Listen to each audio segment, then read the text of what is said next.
बड़े ही दुख का विषय है कि पूरा वर्ष बीत गया, उसके बाद भी 1 रुपये का भी भुगतान नहीं हुआ और सब बच्चे निःशुल्क अब भी पढ़ रहे हैं और नया सेशन प्रारंभ हो गया। इस बार नया सेशन प्रारंभ हो गए, 1.5 महीने की छुट्टियां भी बीत गई और जुलाई का प्रारंभ हो गया। अब तक भी प्राइवेट स्कूल को पैसा नहीं मिला, जो काफ़ी समस्याओं का सामना करना पड़ रहा है। पहली बात। दूसरा, प्री प्राइमरी का भुगतान न होना। प्री प्राइमरी में 3 कक्षाएं होती है, PP3, PP4, PP5। पहले सरकार की तरफ से PP3, PP4 और PP5 कक्षाओं का भुगतान किया जाता था। PP3 में ही एडमिशन किए जाते थे, जिसकी जो प्राइमरी कक्षा है उसी में एडमिशन किए जाते थे। बीच में सरकार ने PP3, PP4 और PP5 को बंद करके फर्स्ट में एडमिशन करना शुरू कर दिया। उसके बाद अभिभावक संघ कोर्ट में गया और कोर्ट में जाने पर सरकार हार गई और PP3, PP4, PP5 में भी कोर्ट के द्वारा आदेशित किया गया सरकार को कि आप इनको प्रवेश देवें। तो सरकार ने प्रवेश तो दिलवा दिए, परंतु PP3 और PP4 और PP5 का पैसा नहीं दिया। कोर्ट में, हाई कोर्ट से अब सुप्रीम कोर्ट में केस चला गया, तो उसको आगे से आगे ले जा रहे हैं, परंतु अभी तक भी PP3, PP4 और PP5 का पैसा सरकार नहीं देना चाहती है। तो प्राइवेट स्कूल वेलफेयर सोसाइटी ये मांग करती है कि हमें PP3, PP4, PP5 का पैसा दिया जाए, अन्यथा अभिभावकों से दिलवाया जाए। अन्यथा होगा क्या कि स्कूल आर्थिक परेशानियों का सामना करेंगे और फिर स्कूल चलाना मुश्किल हो जाएगा, क्योंकि 25% बच्चों को फ्री पढ़ा देना सामान्य बात नहीं है। तीसरा बिंदु है टीसी के लिए बाध्य किया जाना बिना शुल्क दिए। होता क्या है, सरकार आरटी में पूरे साल भर पढ़वा रही है, हमसे पैसा नहीं देगी।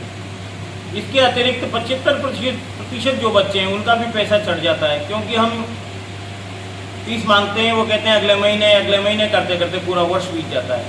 वर्ष बीत जाने के बाद कुछ पेरेंट्स ऐसे होते हैं जो स्कूल्स का पैसा जमा न करा के टीसी लेकर के जाना चाहते हैं। ऐसे समय पर स्कूल संचालक कहता है कि आप पैसा जमा कराइए, हम आपको टीसी दे देंगे। वो ये बात कहते हैं, वो कलेक्टर साहब के पास, शिक्षा अधिकारी जी के पास जाते हैं और शिकायत करते हैं। शिकायत पर शिक्षा अधिकारी जी और कलेक्टर साहब ये कहते हैं कि आप इनको टीसी दे दो बिना फीस के।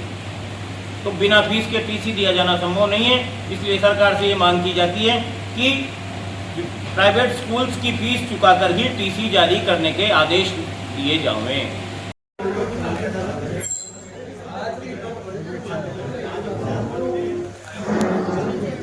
सर, प्रेस कॉन्फ्रेंस आयोजित किए गए, ये क्या है मुख्य?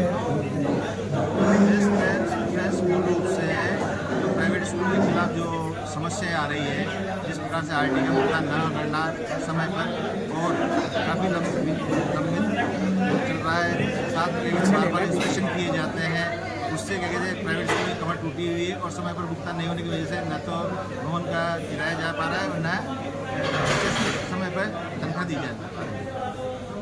शासन द्वारा आपको नोटिस भी दिए गए हैं? कई बार नोटिस दिए जाते हैं और कई बार क्या साल में अनौपचारिक रूप से इंस्पेक्शंस किए जाते हैं। साथ ही स्थानीय निकाय होने के बावजूद भी हमारे को उन्नत शिवान और मेलों के लिए भी मॉनिटरिंग करने के लिए नोडल अधिकारी बनाया गया है, जो कि बहुत गलत है।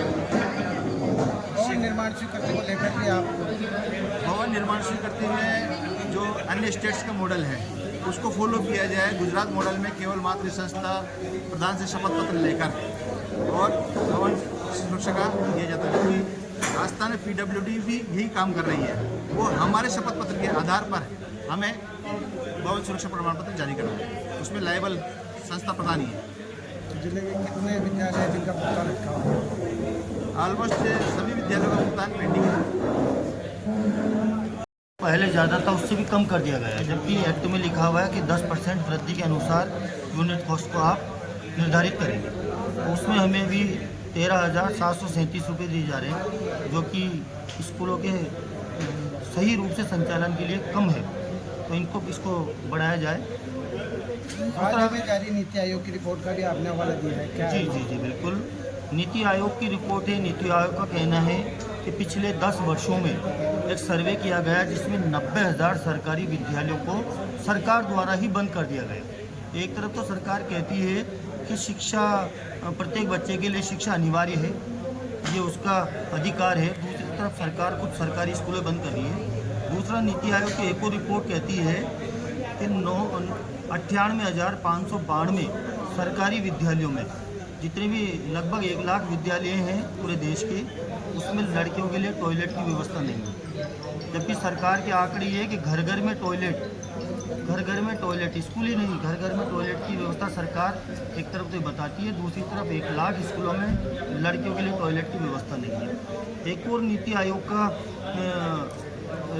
रिपोर्ट सामने आई है जिसमें 1,19,000 ऐसे स्कूल हैं जहां सरकारी स्कूल हैं जिनमें लाइट की व्यवस्था नहीं है।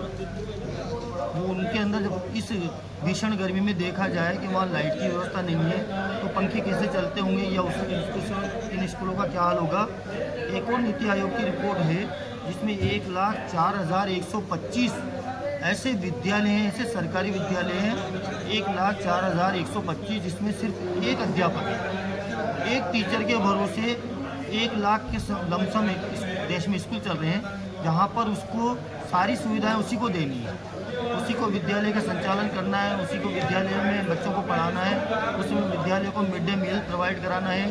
तो ऐसी हालत के अंदर देश में सरकारी स्कूलों की ऐसी हालत के अंदर हम निजी विद्यालय बहुत कम फीस के अंदर बहुत ही अच्छी शिक्षा, गुणवत्ता शिक्षा प्रदान कर रहे हैं। इसके बावजूद भी सरकार हमें काफ़ी परेशान कर रही है। हमारा जो आरटीई का भुगतान है वो समय पर नहीं करती है, क्योंकि एक्ट में स्पष्ट है कि पहली किस्त हमें नवंबर में दी जाए जिससे हम विद्यालय का सुचारू रूप से संचालन कर सकें, और दूसरी किस्त हमें मार्च-अप्रैल में दी जाए, क्योंकि जब तक उन 25% बच्चों का पैसा नहीं आएगा विद्यालय कहीं ना कहीं परेशानी के रूप में उसको सामना करना पड़ेगा। तो हमारी सरकार से मांगे कि इन बातों पर ध्यान दें और हमें